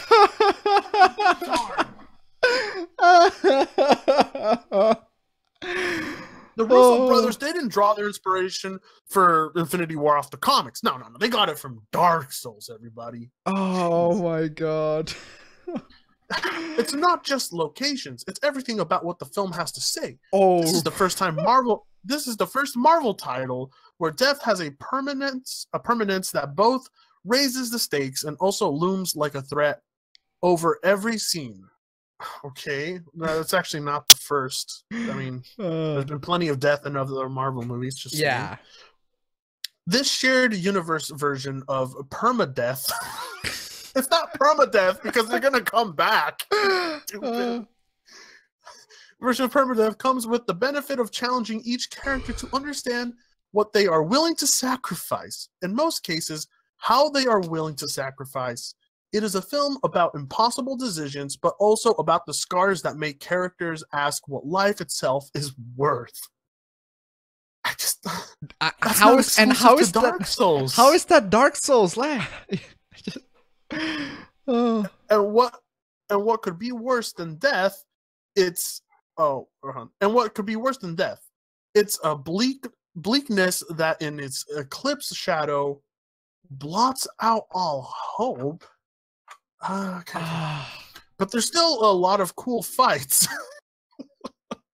Which is probably the most video gamey thing I could say. Okay, okay, what?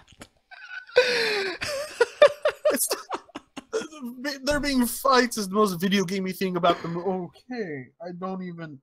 Okay, I'm gonna just say one thing to the audience right now. Okay, I am glad I am not this level of a gamer where I've essentially allowed my hobby to warp my perspective on different types of writing and media and even my real life. I don't just look at everything and just think to myself, you know, I don't drive a car and think this is so GTA-ish. You know what I'm saying? Mm-hmm. This is madness. I mean, I don't eat and imagine there's a floating green diamond on the top of my head. So, yeah. I don't make eggs and think I'm playing Cooking Mama. You know what I'm saying? Mm-hmm. Or whatever that game DS game was called. I don't go and pay my speeding ticket and think, you know, oh, this is just like Ace Attorney at Law.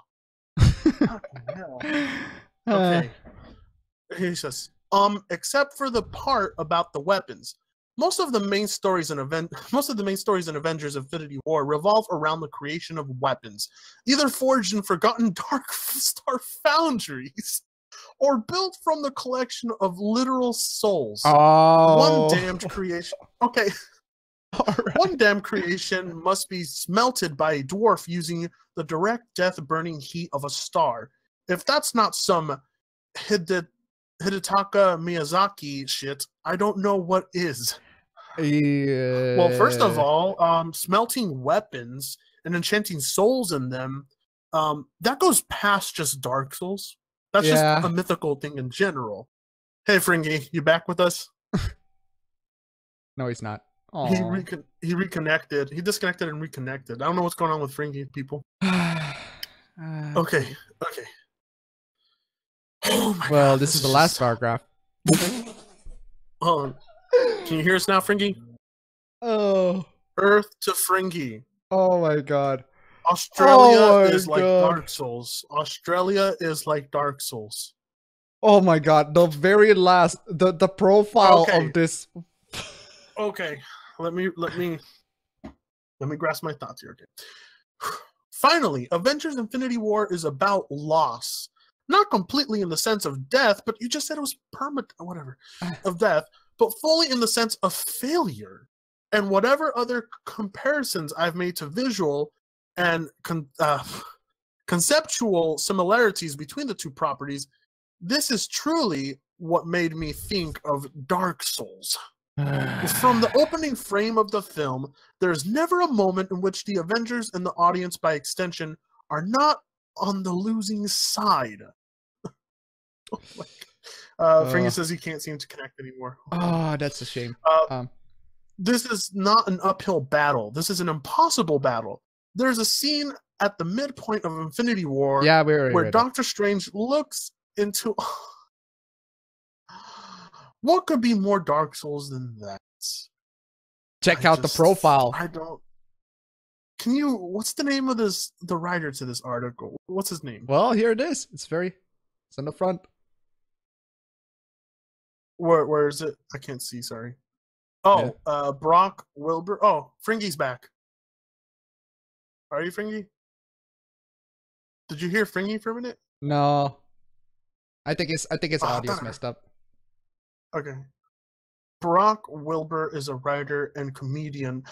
Oh, from Los Angeles, who lives with his wife. Okay, well, maybe comedian has a connection to this silly writing. That has to be it. And their cat. Cat is the co-author with Nathan Robin of the forthcoming book, Postal for the Boss Fight book series.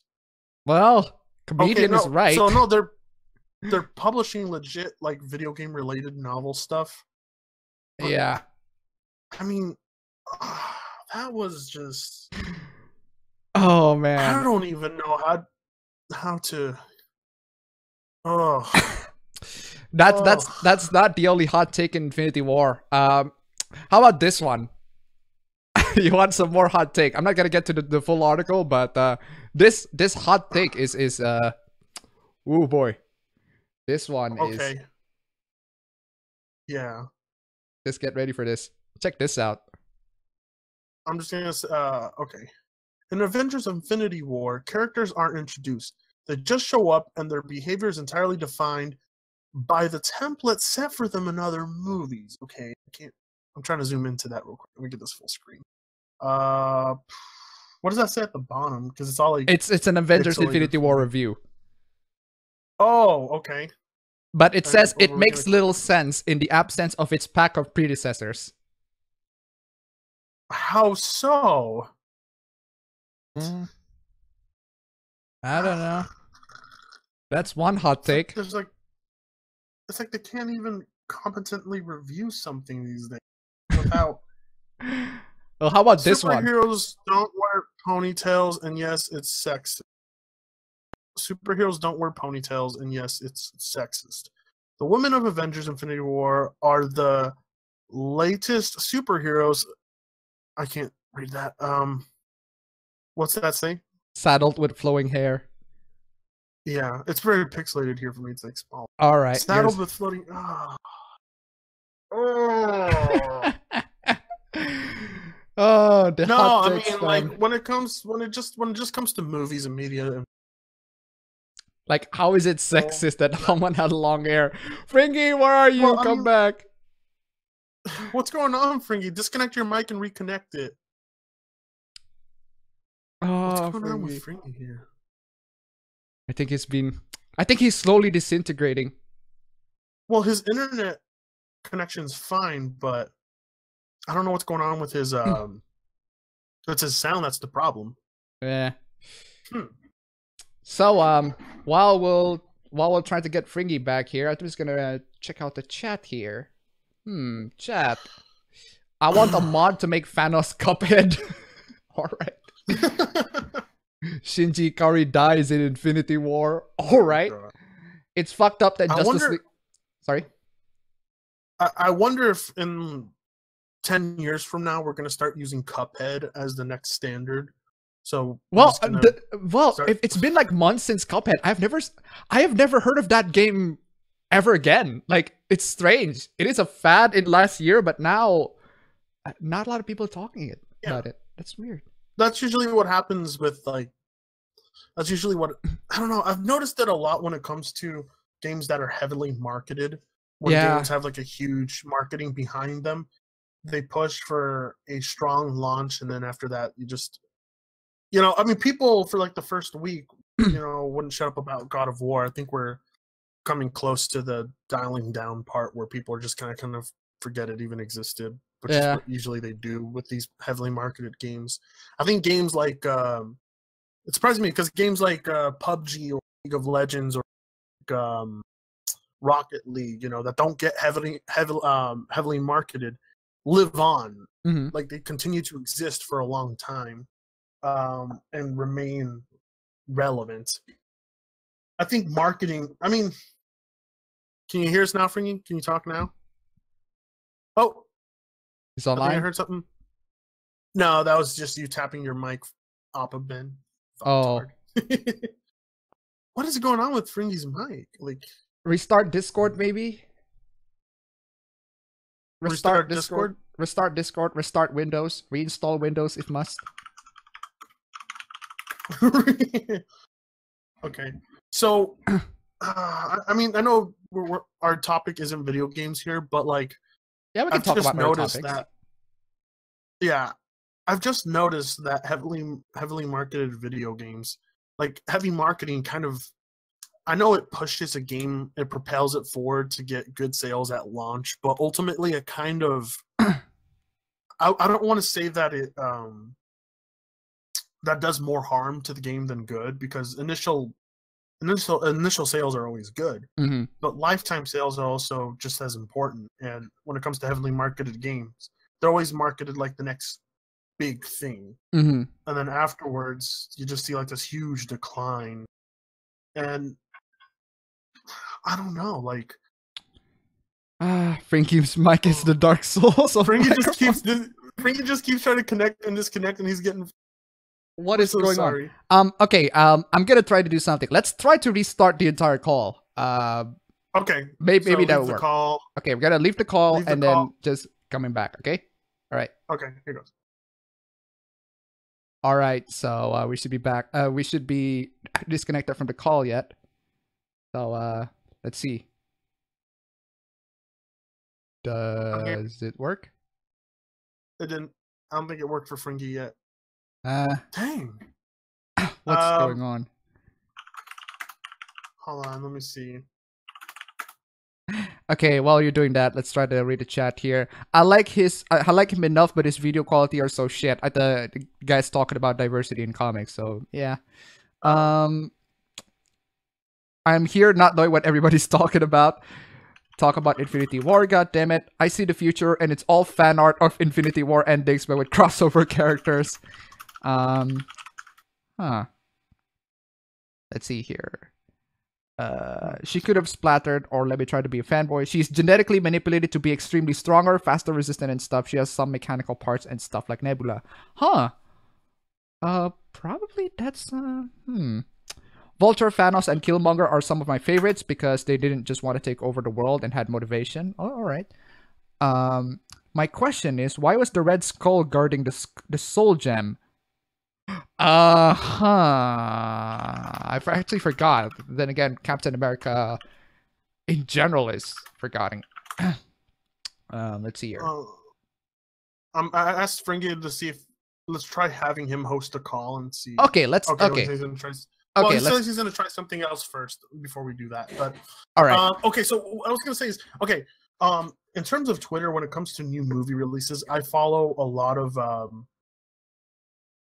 try that. Wait, hold on a second. Let me try something else first. No, don't try that. It's not working on my own personal Discord server either. Oh, okay. So he says he's going to try something else. But all right. Anyway, what I was going to say is I follow a lot of left-leaning and right-leaning Twitter accounts. Yeah. Fringy? Oh, no? No. Still no, still not working. What's going on here, Fringy? Wilson Fisk is best girl. So, as I was saying, when it comes to this kind of stuff, so immediately when I open up Twitter, the first things I'll see is, for instance, I'll see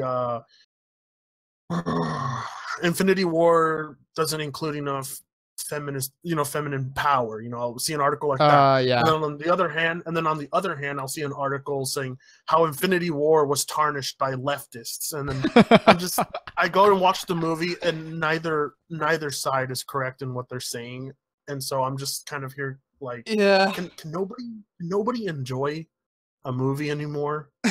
Can nobody enjoy a movie anymore?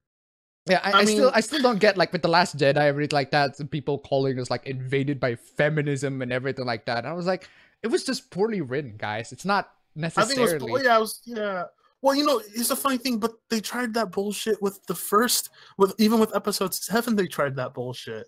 Yeah. And I think it's just, and I think one of the biggest culprits to this is no bullshit. Because, I don't know if you noticed, but I've been having a back and forth. Yeah, I noticed. You were having a back and forth with him. His latest video is interesting. Is God of War caves into SJWs on toxic masculinity. Okay, no BS. Oh man, that's fake news. That is fake news to a whole lot of degree. It's ridiculous. So I want to. Okay, so to the people in the chat, I just want to read some of these tweets that no bullshit replied to me. Because what I did is, my original tweet I sent was a tweet that said, "Hey, no bullshit. Why can't you ever seem to enjoy any kind of movie media without thinking it's been plagued by feminists or SJWs?" Uh-huh.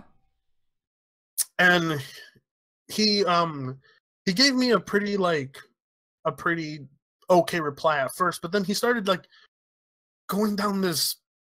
I don't even know what to say. Like his arguments to me have been, oh my god. So everybody going back and forth with Brooke right now is just he's become such a parody of the one thing that he started off being. Yeah. And so he says, I'm not an anti-SJW channel. Try again. Also, yes, people who comment things like this aren't ruining the movies. It's the SJWs who can't enjoy anything. We just make fun of them for it. But here's the thing, like, he will insert bullshit, no pun intended, he will insert bullshit into anything just to stir the pot, even when there hasn't been this, that. By the way, I'm actually quite shocked by how much he stretched everything. Like his argument is stretching. Like, did he accuse you of being a Destiny fan? Okay. So, yeah. So basically, what I had told him is, you know, I was like, fine, go back to doing your anti-SJW stuff, whatever. You know, I don't have a problem with people doing anti-SJW stuff as long as they remain logical and rational. That's why I like Battening, or that's why I liked. There's very few anti-SJW channels out there that I do like, because many of them kind of just, you know, they just continue the trend without sometimes properly researching fully what they're talking about. Armored Skeptic as an example. But what happened is, I said, you know, go do your anti-SJW stuff, and maybe you'll get wrecked in another debate against Destiny. And then he replied to that saying, he's like, that can't be, because I never debate, and you must be a Destiny fanboy to think he won that. I was like, first of all, I am not a Destiny fanboy. I don't even like Destiny, but I can fully acknowledge he wrecked you in that debate. So bad. You made the anti-SJW crowd look bad with how poor you debated. Frank says, yeah, not sure, guys. Doesn't seem to be working. Sorry about that. Oh man, what is going on? Is it Discord? Is it has he finished uploading? Try to ask him. Oh, you know what? Yeah.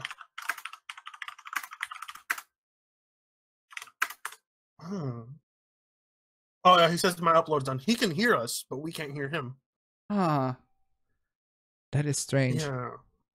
My internet is working fine. Yeah. So that is strange. No, I can't hear you on I'm listening to the stream. Oh, okay. Oh, all right. Why don't we try just a different How about we hang out? Okay, Google Hangout, sure. Just send me a link. We'll end the call here and send me a link to. Okay, I'm gonna try that. Fringy, we'll try Google Hangout, and yeah, he should be in Discord. We should be able to like know that he's in it. So I'll leave this call and I'll click on that.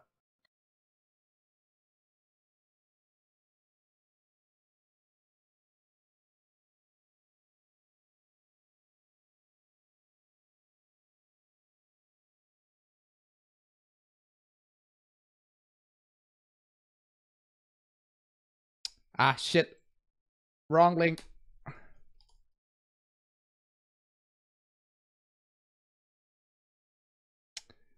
Okay, this should be the right link. Hopefully that'll get into him. Anyway, chat. Stream is still on, so gotta read to some of the chats here. Somebody mentioned about Persona 5 the animation, and Mother's Basement said that it is a terrible animation. It's not great. Well, I can certainly notice a lot of flaws in the animation. Okay, you're back at. So hopefully Fringy should be on in a bit.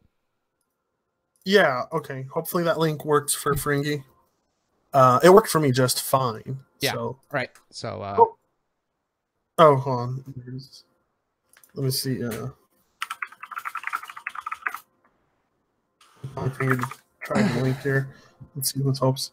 Considering how Dino's army modus operandis work, probably they were extracted from the Asgardian ship before that scene. Huh. Oh, so they actually hold some people prisoner. That's interesting. Okay, Fringy's back. Oh! Fringy? Can you... He's muted, but hold on. He has to unmute himself. Ah, crap. Wait a second. Or maybe you have to unmute him. No, I haven't muted him. He muted himself. Okay, well, Fringy, you just have to unmute yourself, and then I really hope this... Nope, Google Hangout says something wrong with my microphone. Okay, so it's a mic issue going on. So it's a mic issue then. All right, so... Goddamn. Hold on. Hold on, there's some stupid thing I have to figure out. Okay. What's going on? Don't you dare leave us, Fringy. What's going on with this? This is a messy stream. Yeah, thanks, Streams Fringy. never, like... Yeah, these streams never go well, like, anywhere. Like, whenever I host one or whenever I'm part of a hosted stream, it just never goes well. It's always hard to hold these things and keep them organized and consistently interesting for hours. Yeah. I have been on like 8-hour-long streams, and it's just you want to kill yourself. Crap. Anyway, yeah, like I was saying, so and then you're talking about no BS. Yeah, and I was saying to No Bullshit, no, I'm not even close to being a fan of Destiny, but I acknowledge that he wrecked you in that debate. And basically, No Bullshit's like, well, that debate was about incest, and if you agree with him, if you agree he won that debate, therefore, he's like, if you agree that he won that debate, therefore you align with incest. I'm like, no. And, okay, and the whole incest debate thing is a reoccurring joke with Destiny, from what I know, because basically he's been accused of supporting incest. And every time he hosts a debate, he kind of feeds into the idea. He even puts in the description that, no, he doesn't support incest, but he argues, basically he debates for incest as a troll argument with people that just really suck. Yeah. And so No Bullshit didn't even bother to do that kind of research. And he's like, I'll argue, I'll debate to you about incest. And what happened is Destiny, like, they never even got to the topic of incest. It just, the whole stream was No Bullshit just telling Destiny, you're fucking retarded. You're stupid. Oh my God, you're so fucking retarded. It was a mess. It was horrible. Horrible. And what's even more pathetic is that I follow Nightmare Fuel, and so does No Bullshit. And what No Bullshit did is he then replied to me saying, I wonder what our mutual friend... You did? Yeah.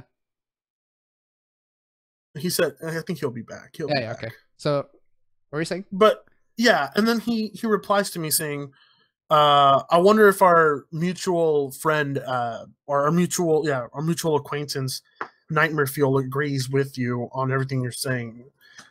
Just bringing him in, I don't even... It got messy from there? It got messy from there, but, like, nobody agrees with the guy. Yet he's sustained over 300,000 subscribers with such poor mannerisms, and I don't know. Like, he continues to get the support. A lot of people say he's trolling, and I'm pretty sure he is trolling to an extent. But there's been a few moments where I've tugged out a few of his strings, and he just reacted in a way. Now he's starting to bring up subscriber count and viewership, and he's starting to basically say, well, I'm right because I have more people that like my stuff. Basically, he's pulling off a Keemstar. Yeah. He's pulling off a Keemstar. Where when that whole thing happened with PewDiePie, I was on the side that agreed that PewDiePie did nothing wrong. But the stupidest tweet I saw was Keemstar took to Twitter and basically said, everybody on the internet agrees that PewDiePie did nothing wrong. Therefore, PewDiePie did nothing wrong. Essentially saying that. Oh, well, no, I think the exact tweet was something about likes, that there was more likes than dislikes on PewDiePie's video. Therefore, the internet decided he's already right. And I thought that was... I'm frustrated. Yeah.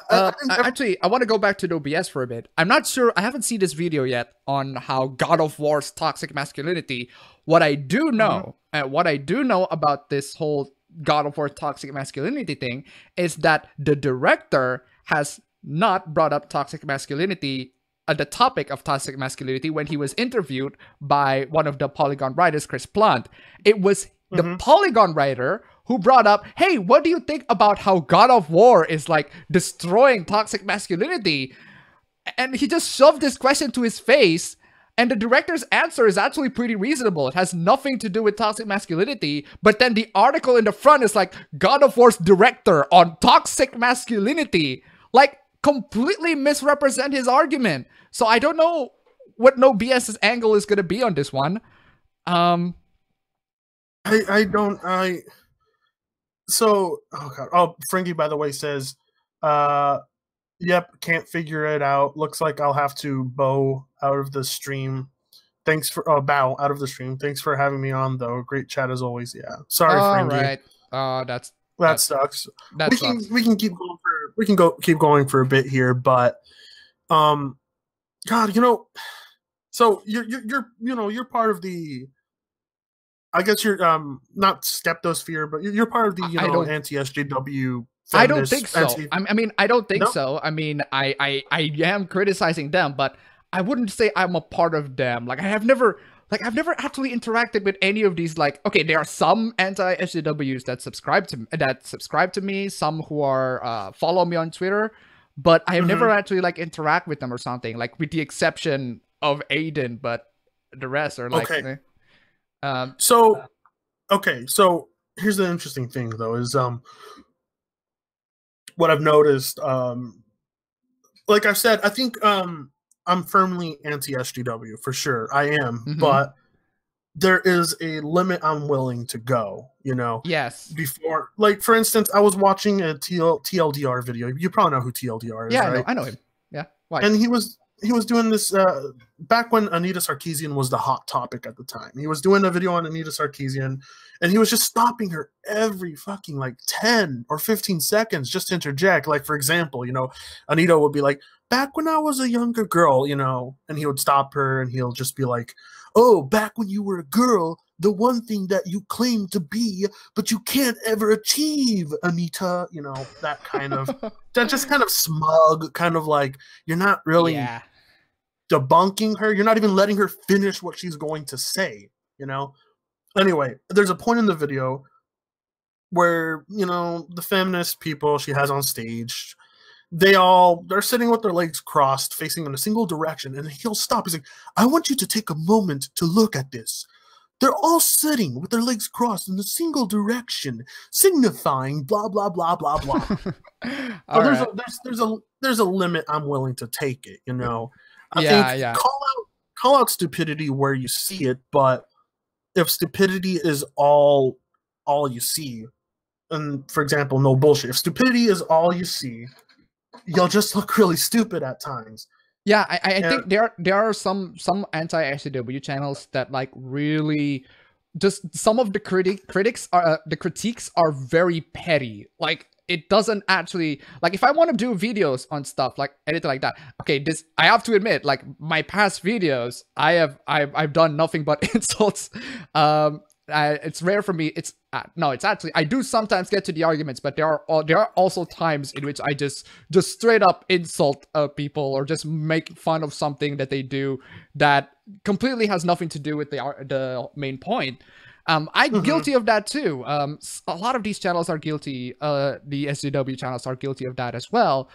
But it's the thing is, like, you can actually, if you don't focus on the points and just a resort in straight up insult, like, I don't think you're gonna like maybe learn something out of them, like maybe understand their points and everything like that.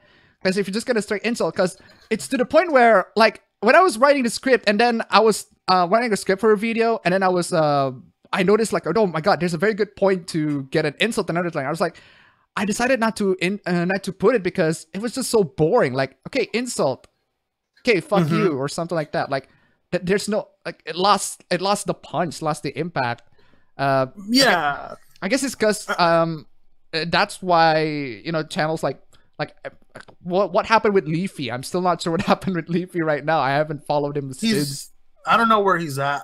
I don't know where he's at right now, but yeah, Leafy's a perfect example of just going with the flow. You know, there's a difference between going with the flow and, I guess, understanding the flow.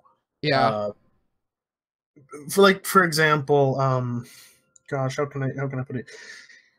There was a point in time where I felt a lot of these anti-SJW / anti-feminist channels were presenting a debunking of an argument or a point that SJWs were making, while also feeding you some knowledge, and you came out a little enlightened, you know, knowing that, okay, this is why they're wrong, and at the same time I've acquired new information. But it's just kind of gone to the point where people aren't clicking on the videos to learn anything anymore. They're just clicking on the videos to have a good laugh at the person with the pink hair, you know. And I think that's why No Bullshit is successful. Like, he got 300,000 subs. Oh my! So now I don't like to just throw out call anyone racist or anything like that. Hell, I don't even think he is racist, but he does know that there is a percentage of his audience that's probably, you know, alt-right and probably ethno-state supporters, you know. There's a fraction of his audience that probably is racist, because kind of like Rage After Storm, he's insert like pictures depicting black people as violent or depicting them as tribal with like the most outrageous like piercings and you know, tribal tattoos all over their face with spears and stuff. That's something Rage After Storm did to always make black people look terrible in her videos. Honestly, I still think Rage After Storm was a complete fucking retard. And so No Bullshit has done that. He's done that every now and then. It's kind of like fed into that percentage of his audience. And honestly, I don't think he cares about being right. You know, just like how he became a fat, lazy tard. He just cares about raking in the money, whether he's wrong or right. And I don't know if you've heard of a YouTuber named Batning, but I know him. Yeah, he did a great video on No Bullshit. Yeah, I watched it. Basically, it was a great video, but No Bullshit. Basically, I think he was on a stream with Andy Worski, and I think they quickly talked about it. But even though No Bullshit was in the wrong and a lot of points made against him were excellent, his audience still went over there to dislike the video, so like unfairly, you know? Yeah, that happens. It happens, but I mean, there's a good way to you know, be anti-SJW. There's a good way to like always present what's wrong about social justice, what's wrong about identity politics. The thing that I find I think this raises a really good question. Like, considering the success of No BS and how his channel got into where his state is right now, are people really looking for like honest debates, or maybe are people looking for like just a way just to make fun or just insult people? Like, I'm not sure. Sometimes the target audience, like, they demand, you know, hey, let's focus on the arguments because you don't want to look petty. But then the audience themselves, they don't want to look for arguments. They just want to look for something to make fun of. They just want to have fun. It's rather it puts people in like this really weird sort of dilemma. Like, are you going to make videos to entertain, or are you going to make videos to like convince people or something? And especially considering how a lot of these people who are in, you know, in the SJW side are very militant in their beliefs, like to the point you can't really convince them of the things that you can't really persuade them into doing what they do. So it ultimately begs the question, like, are you doing this responding to them? Are you doing this because you legitimately want to respond to them, or are you doing this because you think they should deserve mockery? Like, I mean, the difference from cases to case is like I mean, that freaking Dark Souls article is I wouldn't say it's SJW, but I think that's the sort of thing that is very good to have mockery of. But then again, like, are we doing it because it's like because we feel catharsis in like mocking stupid articles, or mocking stupid people's points. Like, why do people, certain channels, for example, make videos about about how the console peasants thing? Like, so okay, so that's for me. When it came to the console versus peasant videos, I always loved, saying, this isn't true. Basically, this is what's wrong about what they're saying. Mm-hmm. Yes, you can game on your couch with the PC. Yes, you can use a controller. The online is free. You don't have to upgrade every month or every year, like they say, debunking those things. And in the process of doing that, people are like, wow, I'm going to go give PC gaming a try. And then, a few weeks to a few months later, they'll DM me saying, hey, I switched to PC gaming because of your videos. And, part of that puts a smile on my face. But then it gets to the point where people have already absorbed the knowledge.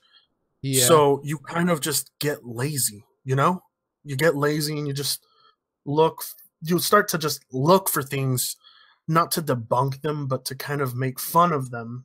And in the process of that, you start to kind of not contradict yourself, but you begin to get really, really lazy with your arguments. Yeah. And this kind of shows, and I mean, I used to be a huge Sargon of Akkad guy.